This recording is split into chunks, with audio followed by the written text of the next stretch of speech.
렉스 휴어먼. 렉스 휴어먼의 이름이 세상에 알려지기 시작한 것은 2010년 뉴욕 롱아일랜드 길고 해변에서 발견된 젊은 여성의 시신 때문이었다. 그녀는 삼배천에 쌓인 채 벨트로 묶여 있었고 잔혹한 방식으로 살해된 흔적이 남아 있었다. 시간이 지나면서 해변 일대에서 비슷한 방식으로 처리된 시신이 계속 발견되었고 결국 이 사건은 연쇄살인의 가능성을 강하게 시사하며 세간의 이목을 끌었다. 발견된 시신의 수는 점점 늘어나 최소 19에 이르렀고 지역 사회는 극도의 공포에 빠졌다. 하지만 범인의 흔적은 어디에도 없었고 사건은 미궁에 빠졌다. 희생자들은 대부분 성매매 종사자로 실종 당시 선불폰을 통해 마지막 연락을 주고받은 기록이 확인되었다. 그러나 경찰은 이 선불폰을 추적하더라도 발신지를 정확히 특정하지 못했다. 특히 희생자 중 한 명인 멜리사 바틀레미의 경우 실종 후 그녀의 여동생에게 한 남성으로부터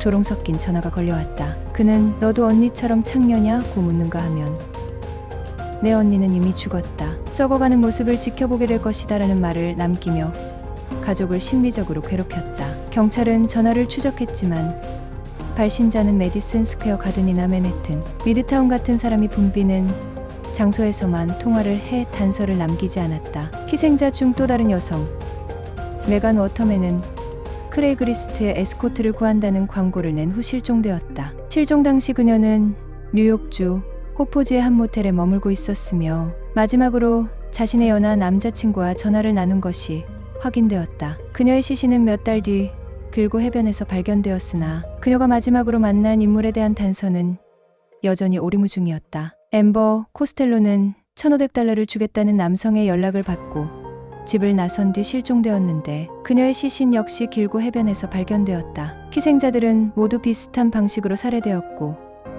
범인은 경찰의 수사망을 교묘히 피해갔다. 사건은 2022년 한 목격자의 진술로 새로운 국면을 맞았다. 희생자 중 한 명이 실종되던 날 검은색 쉐보레 아발란치 차량이 목격되었다는 증언이 나왔고 차량 등록 기록을 조사한 끝에 렉스 휴어먼이라는 이름이 떠올랐다. 뉴욕 맨해튼에서 건축 컨설턴트로 활동하던 그는 전형적인 중산층 가장으로 보였고 사람들 눈에 평범하고 성실한 인물로 비춰졌다. 그러나 FBI는 그의 가계정, 이메일과 검색 기록에서 섬뜩한 흔적을 발견했다. 그는 인터넷에서 연쇄살인 관련 기사와 피해자들의 사진을 반복적으로 검색했고 가학적인 포르노를 찾아보며 이상 행동을 보였다. 결정적인 증거는 2023년 초 그의 사무실 근처 쓰레기통에서 나왔다. FBI는 휴어먼이 먹다 남긴 피자 조각에서 DNA를 채취했고 이를 희생자의 시신을 감쌌던 삼배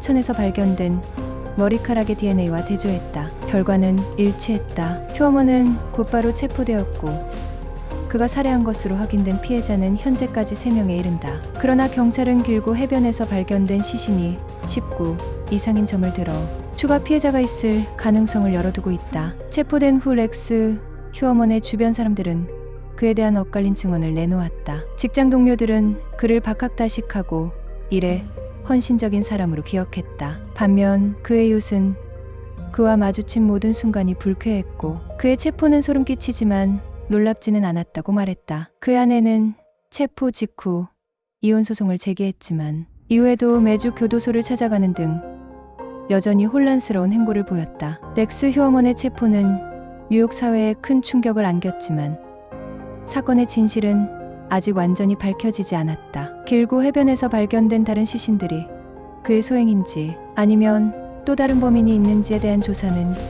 여전히 진행 중이다. 평범한 가장의 이면에 숨겨진 잔혹한 범죄는 여전히 수많은 의문을 남기며 롱아일랜드 연쇄살인 사건은 미국 범죄사의 길이 남을 미스터리로 남아있다.